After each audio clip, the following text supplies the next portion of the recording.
notice when you run around with people, like most of you in here today, or out in the community, people understand faithfulness in this topic more than you think.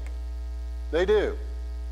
You think, well, the topic of the Believe series is faithfulness, and how are we going to approach this today? But I think you understand it more than you do, because if you look around, a lot of you will wear the colors of your favorite sports teams not regardless of what other people think.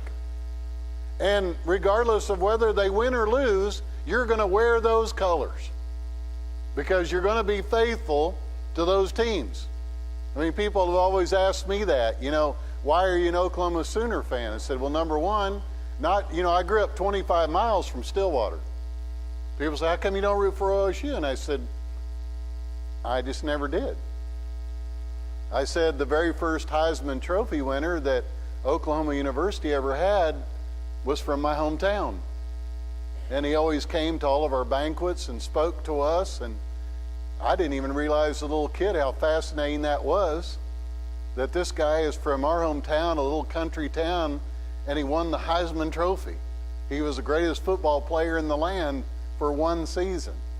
That's a really awesome thing, and that when you go to a game, his statue is in front of the stadium at the University of Oklahoma as the very first one.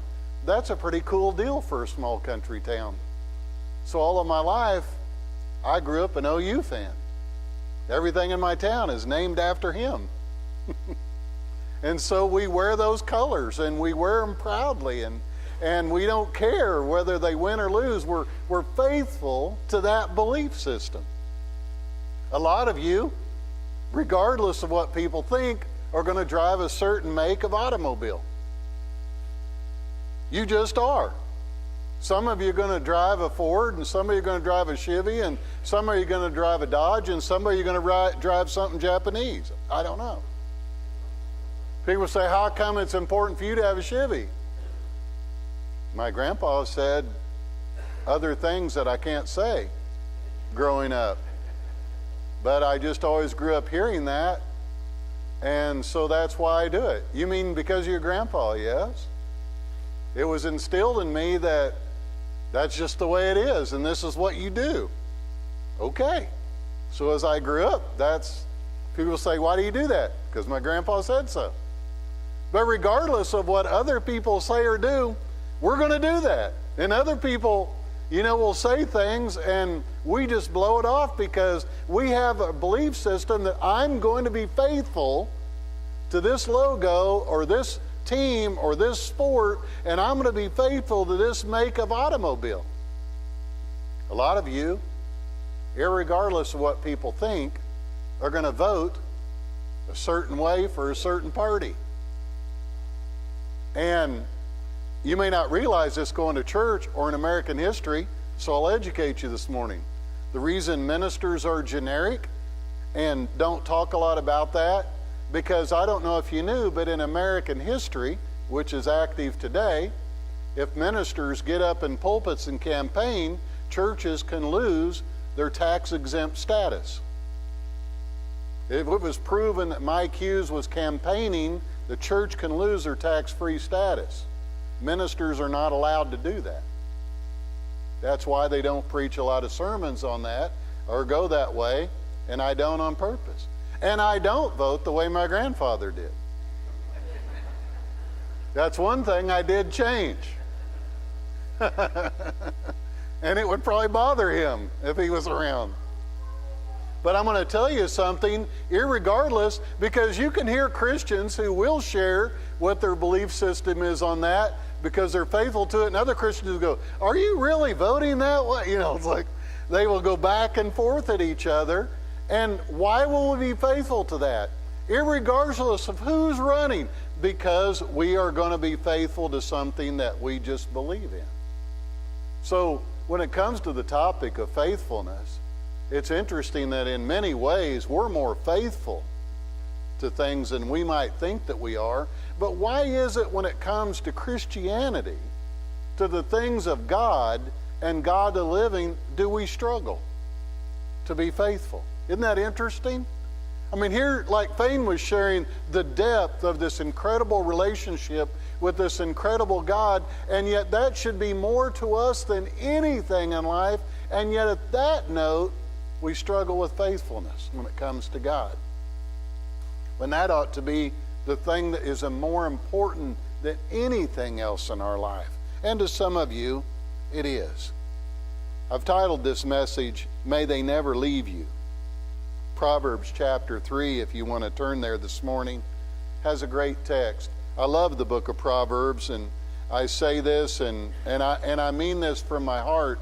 If you have big decisions to make in life, and occasionally we do, I mean huge decisions, don't ever make that decision without sitting down and reading the book of Proverbs from the first chapter to the last.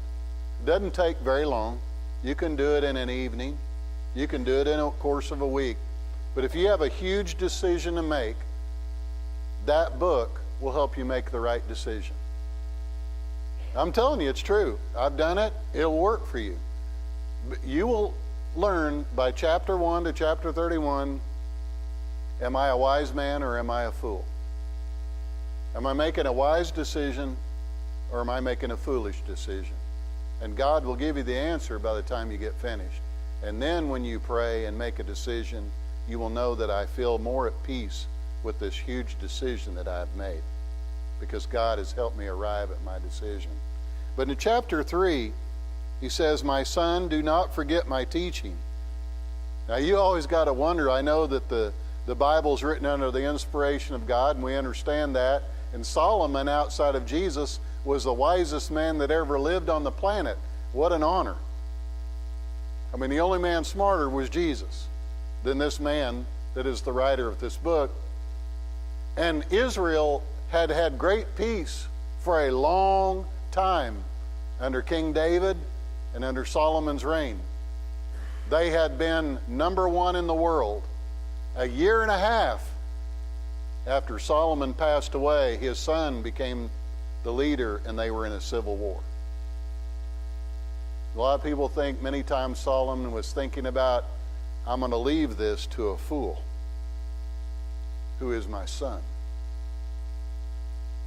And when you think about that sometimes, about what he knew about his son, he might have struggled with it. All this work. So, my son, don't forget my teaching, but keep my commands in your heart, for they will prolong your life many years and bring you prosperity. Let love and faithfulness never leave you. Let love and faithfulness never leave you. Bind them around your neck. Write them on the tablet of your heart, and then you will win favor and a good name in the sight of God and man. Trust in the Lord with all your heart, and lean not on your own understanding. In all your ways acknowledge him, and he will make your paths straight. He will help you make the right decisions in life. Trust the Lord. Quit doing this yourself, and let God start working in your life. Man, it is important. When I come to this topic, it's different than other topics. It's more of a personal thing with me, because I was telling the Sunday school class, this is how my journey began. I wasn't happy with who I was. I wasn't pleased with where I was as a person. I felt my life needed to change. I had been around Christian people, but I had never been involved in Christianity. I'd never been faithful. It was just something far removed from me. My friends were not godly. They weren't evil, but they weren't godly.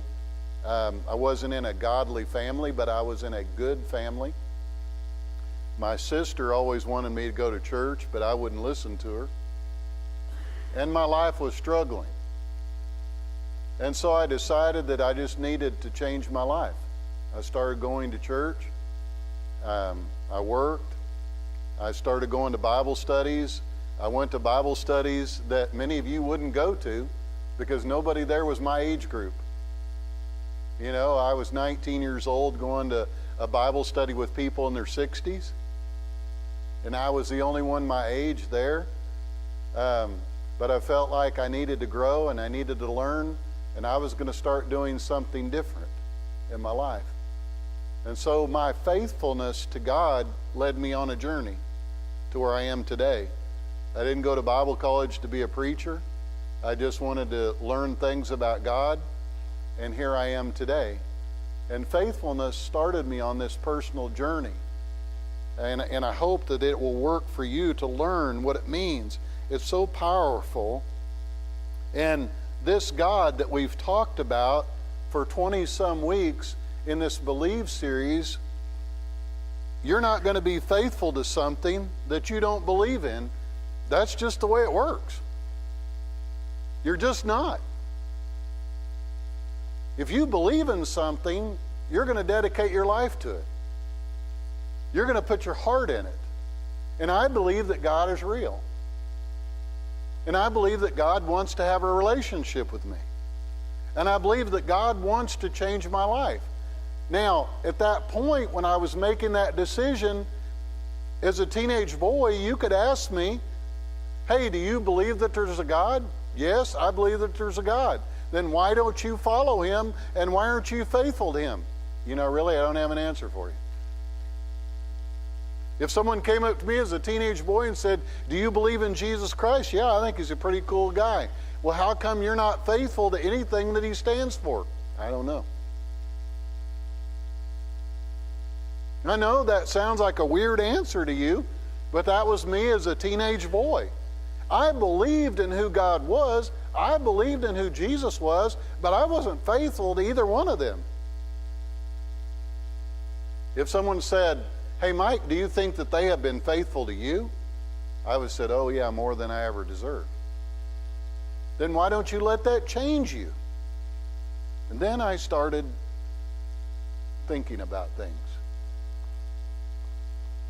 I had played in a really, really important football game, probably the biggest one of my life, and a new minister in our hometown wrote me a letter. I still have that letter. I'm not a hoarder, but I've got a few things. Am I a hoarder in denial? And I've still got that letter because it's a letter that sent me on down this road. And I thought it was nice that this minister took his time to write a teenage boy that he didn't know a personal note and say how good you played the other night. And I thought, well, maybe I ought to go see who this guy is.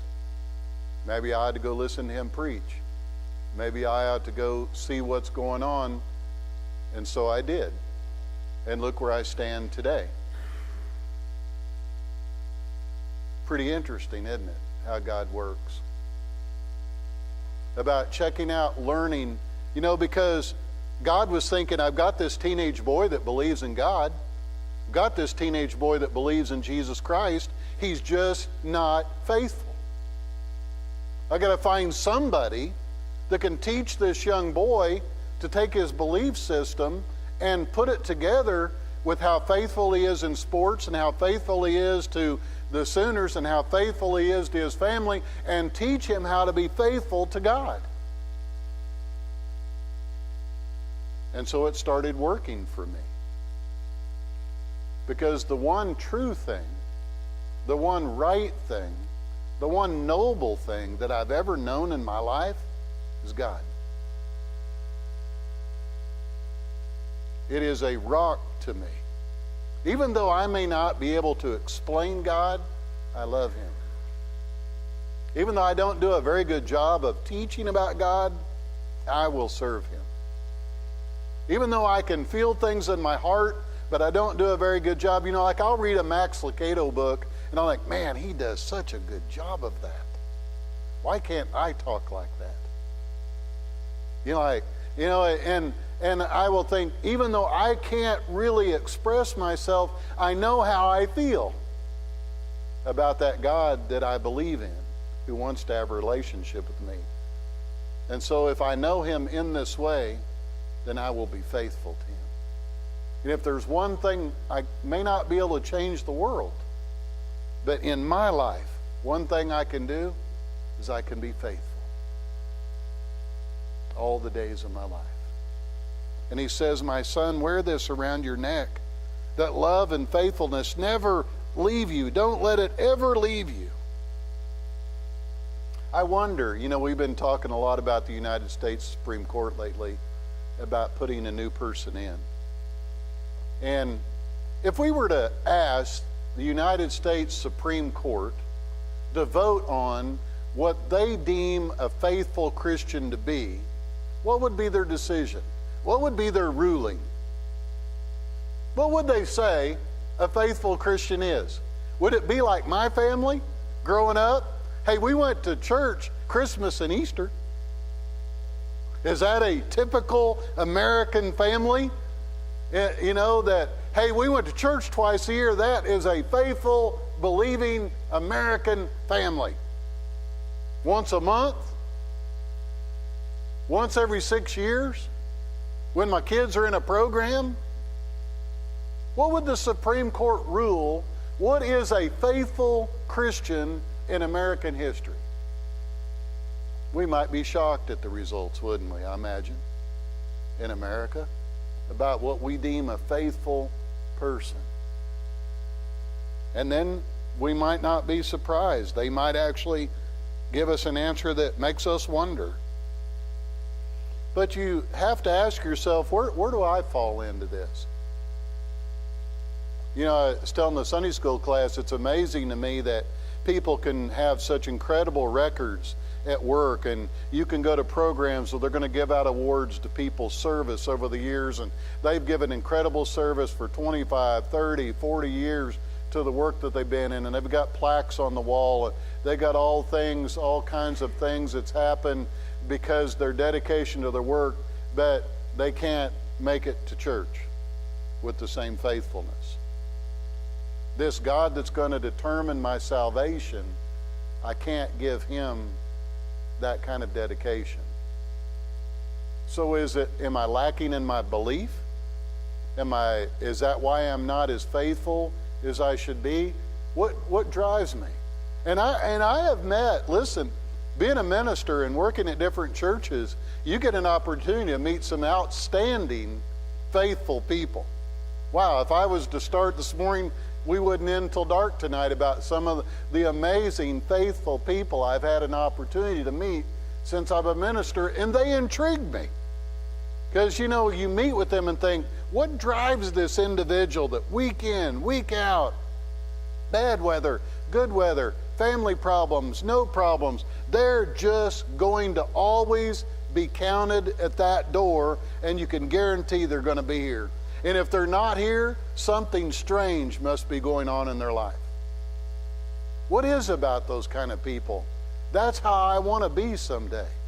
And I told the class, I wished I really wasn't a minister to reach some of you, to challenge you, because I know a lot of them think, well, Mike is up there preaching that. He has to preach that because he gets paid to be here. So for him to yell at me about being faithful is kind of hypocritical. He gets paid to be good. And you all know me because what's coming next. If I get paid to be good, the rest of you are good for nothing.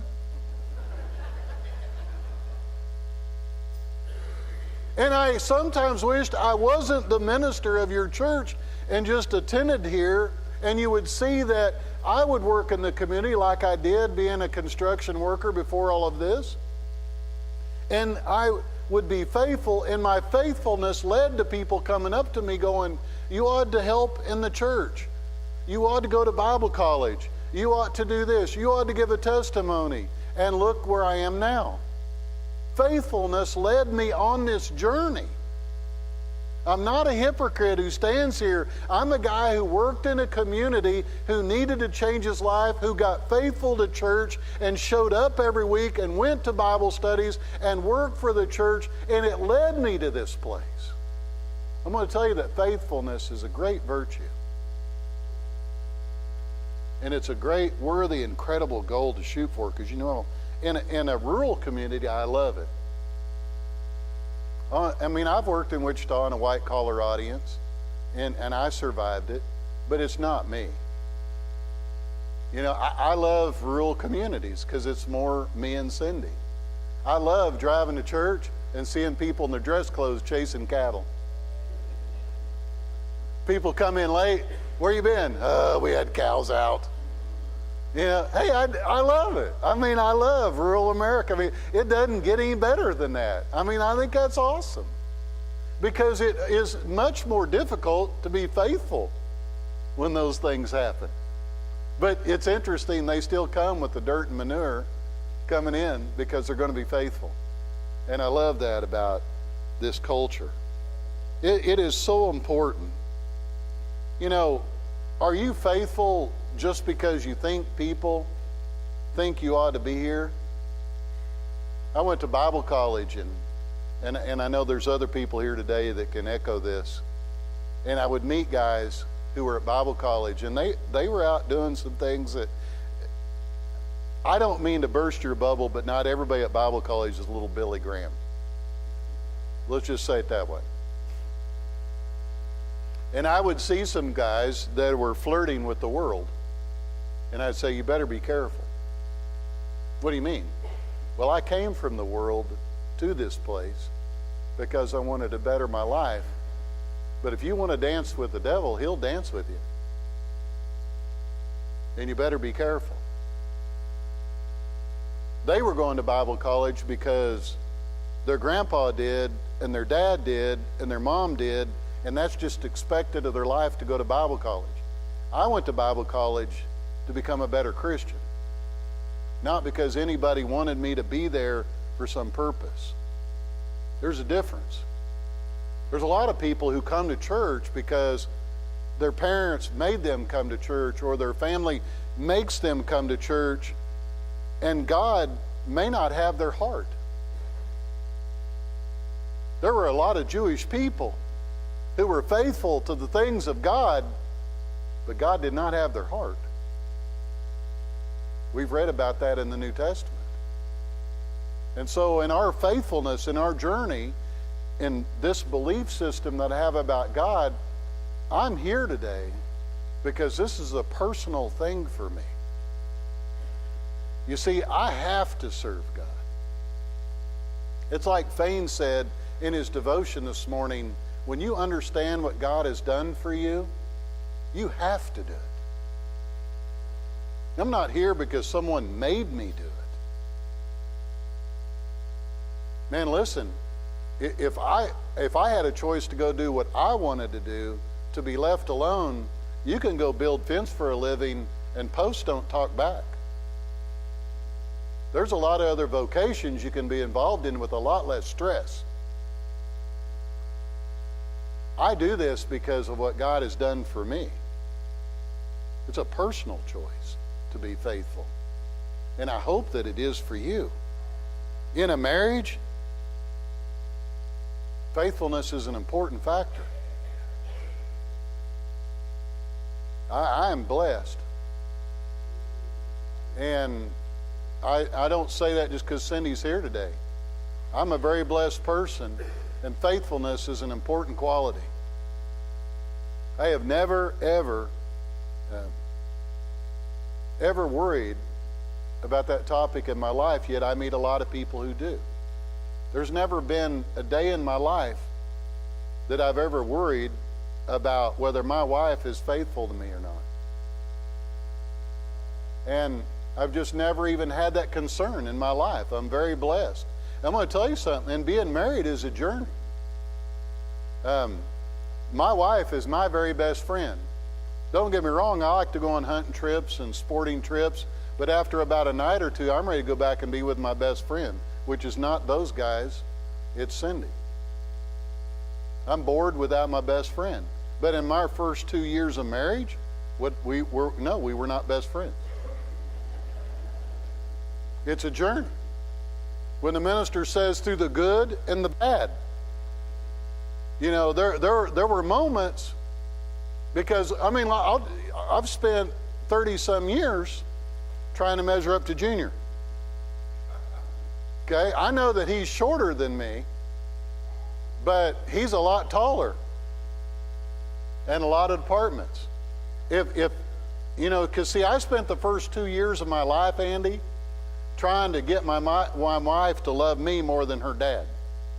That's a huge mistake for a young man in America. And if you're thinking about getting married someday, remember that. Okay? It isn't going to happen. Okay?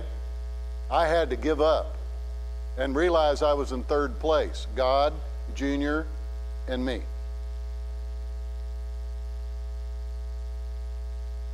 And through the good times and the bad times, you grow together. And faithfulness is an important quality that I never have to worry about. And every married person never should. Never should have to worry. About church, wow. I love churches in America. It couldn't be built if it wasn't for faithful Christians. If this church was to continue on your faithfulness, where would we be right now?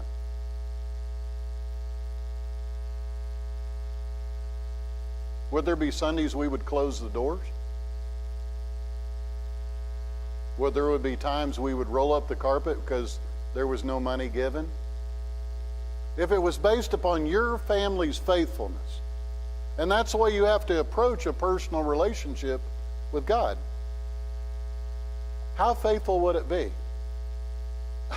I remember Mrs. Galliard at my last church. She's from a ranching family that lived on a ranch by herself because her husband was gone, but her boys lived down the road. And she wouldn't live with any of them. And she was like 94 years old and drove to Sunday school every Sunday morning. And I remember when they put her in the nursing home, she said, "I'm so mad, Mike, they took my car away. And now I've got to hitch a ride to come to Sunday school." But she was still bound, determined, I'm going to get to Sunday school because that's where I go every week. Isn't that amazing?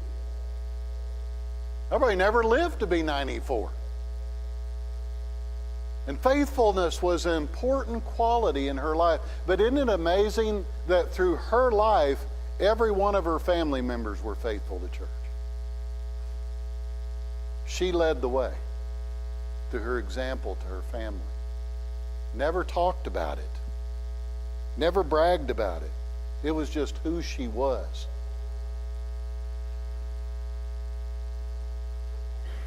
If I have one poor quality, it's that I'm deeply loyal to my friends. I have some really good friends. I've been really blessed. If I had a problem in my life today, I could get on the phone and I could call a few people, and within the next 24 hours, they would all be here to help me. I don't even have to ask them before I tell you that. I know that they would do that for me, and I would do that for them. Wow, it's a blessing to have faithful friends. And you know why some of them are my best friends? They know things about me they'll never tell you. Do you know who Billy Graham's best friend was? Paul Harvey. They grew up together. You know, I always thought the Bible says iron sharpens iron, and one man sharpens another. And is that why they were both famous? Because, and you know what they said? They would never write a book about the other one. I'm never going to tell you those things about my best friend. You don't need to know. Faithfulness is a great quality in friendships. And so many of them are destroyed. But you know one of the toughest ones? I want you to look at Proverbs 20, verse 6.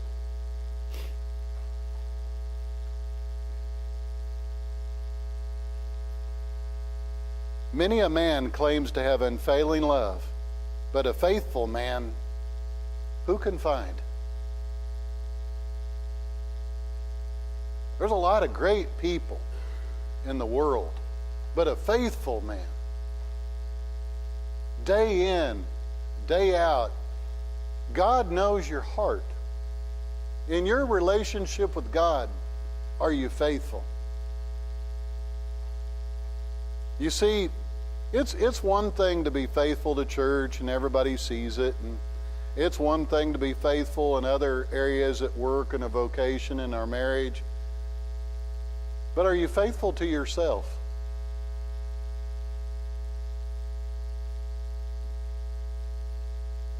Nobody's more youer than you. In your own heart, are you faithful to yourself? Or do you just do things for everybody else? Your true character is who you are when you're alone with yourself. Do you really want to serve God? Do you really want to be a friend of God? Do you really believe in God, or do you just do it because it looks good?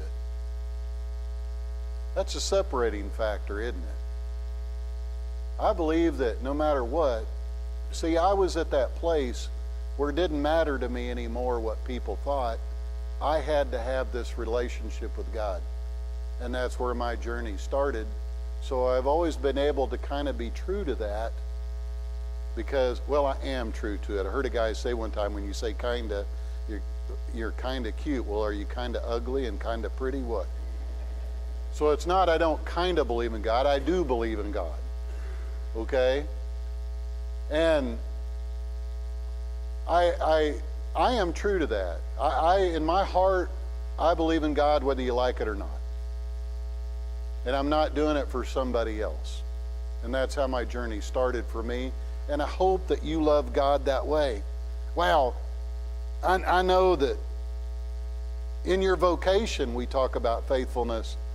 And if you're a young person here today, you need to listen to this. There are a lot of people here today that employ people. And you know, it's really hard to find someone who can pass a drug test. It's kind of hard to find somebody that's dependable. It's hard to find somebody that's honest. It's hard to find somebody that's going to show up for work every day.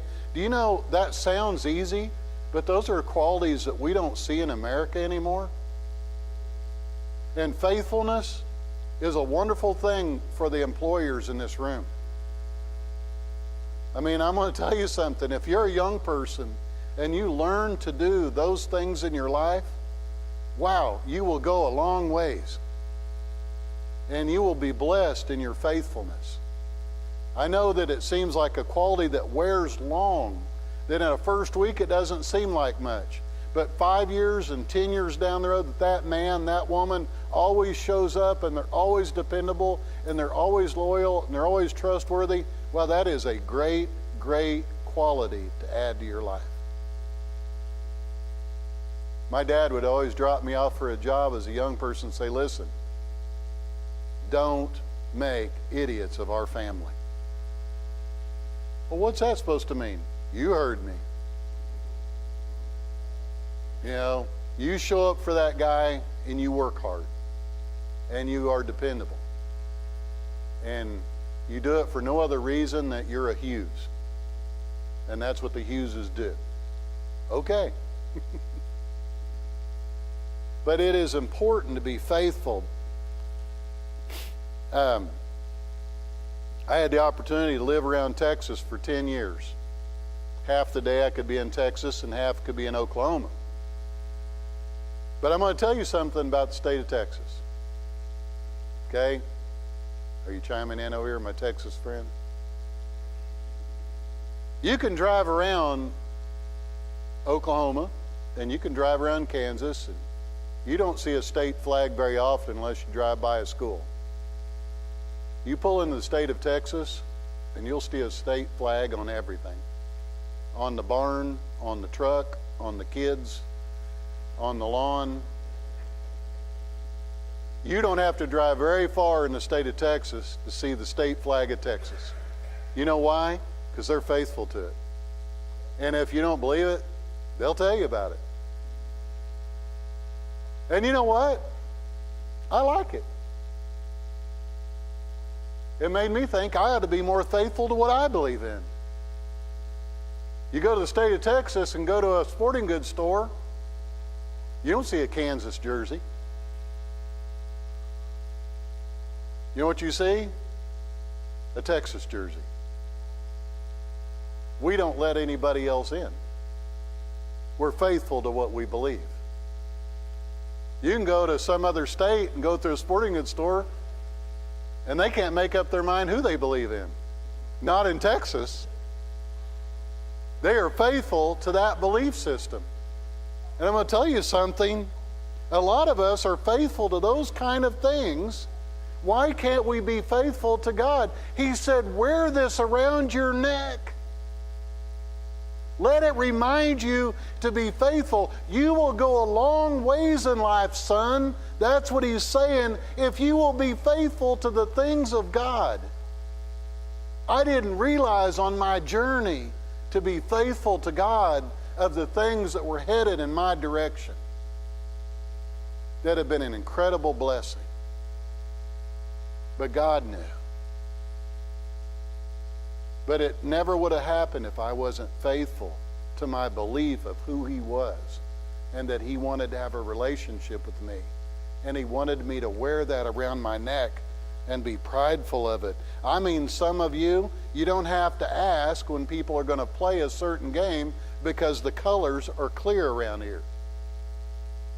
And when someone sees you, your colors ought to be clear, being adorned around your neck, that I am a faithful Christian, and no one is ever going to change that. Is that how you are? Would you consider yourself to be a faithful person? Not what the Supreme Court would say, but what God would say. To the day that I die, will I always remain faithful, not to my favorite sports team,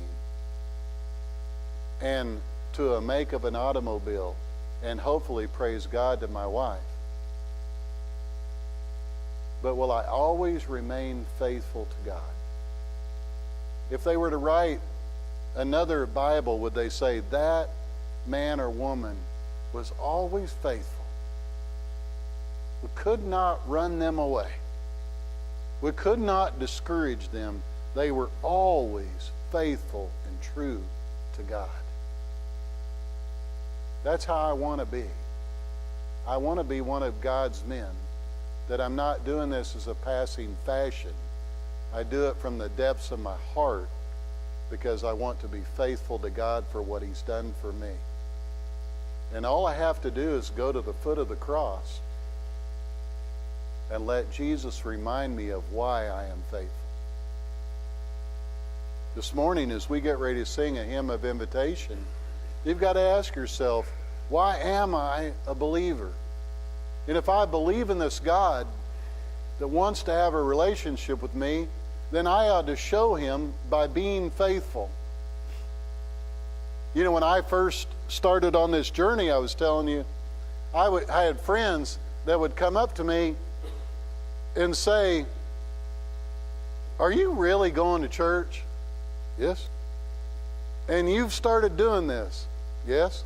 "And you're not going to do this anymore?" "No." "And you're really doing this?" "Yeah." "Well, who's making you do this?" I said, "Nobody is making me do this. You guys, this is what I need to do to change my life. And some of you should think about this," I would tell them. "Oh, no, not me." And I said, "Well, for me, this is what I have to do. I have to start being faithful to God because I want to change my life." God's powerful when you think about this. I thought I was leaving the world to become faithful to God. And later on in my years as a minister, guess what? God has brought those friends back into my life, and I'm able to give them counsel from God. And that alone will make you go out and think, wow. I thought I was leaving those people because they were hurting me, and God brought them back in my life so I could help them. Wow. That's some powerful stuff, and that will change your life forever. Faithfulness is a great virtue. I hope you find it. I hope you wear it around your neck, and I hope you will always be proud of being faithful to God. Let's stand and sing.